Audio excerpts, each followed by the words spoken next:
I've always felt that when you're in a position of heading and being responsible for several 100,000 people, that you have to do what you think is the right thing. Now, sometimes that right thing is not the softest option or the easiest option to look at.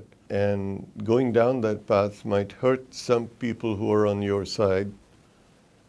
And it's always a dilemma as to, do you protect their interests, which you are doing anyway, or do you do this in a manner that endangers them, possibly?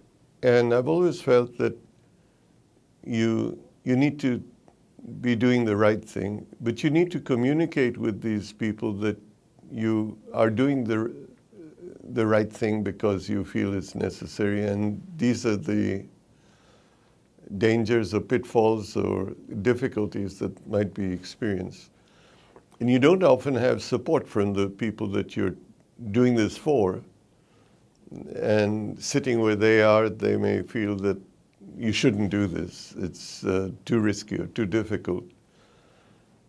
But the alternative of not doing it, or sitting quiet or appeasing that situation, are far, far worse. So finally, the process appears to be, in my mind, do what you think is the right thing. Think it through. Try to gain as much scenario knowledge that you can about what can go wrong and what plan B and C and D might be, but then just go and do it. And usually that has, as you go down that path, points where you wonder whether you should stop, or you did something wrong, or you should reverse your stand, and you are faced with another dilemma, that of backing down as against going through, establishing a position of weakness that no one will, and you'll never arise from, as against being accused of arrogance or stubbornness and going forward. And you have to do that alone. No one is ever going to stand with you to make that happen.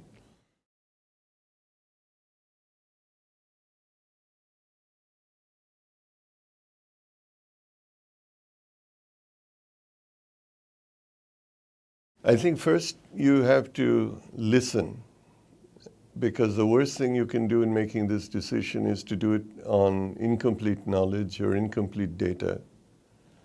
So if you're taking 3 people's input and that speaks for 100 people, maybe you're on the wrong path because they are biased in what they have explained to you. So you need to somehow find a way to make that judgment yourself. I think that's one very important issue which I have learned. You can get someone coming in and firing you up in a manner that you would decide to take some action in the next few minutes. And when you go and try to get a field yourself, you come to the conclusion that, thank God I didn't do that, because that's not the situation as it really is. So listening, I think, is one. Usually the decision to do it, you may discuss with people, and you get mixed views.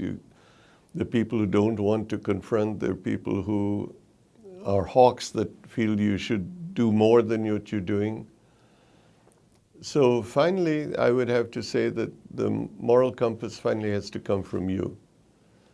And importantly, you have to be willing to take the responsibility and the blame if things go wrong. You can't just then say, well, I did it on the basis of what these 3 persons told me or such. That revelation or that acceptance needs to be there, that you are taking this and you are responsible for it. And sometimes if things go wrong, let's say 3 people get killed in the process, that responsibility must somehow be on your shoulders, and you need to figure out how you can deal with that, as against writing off and blaming somebody else for it.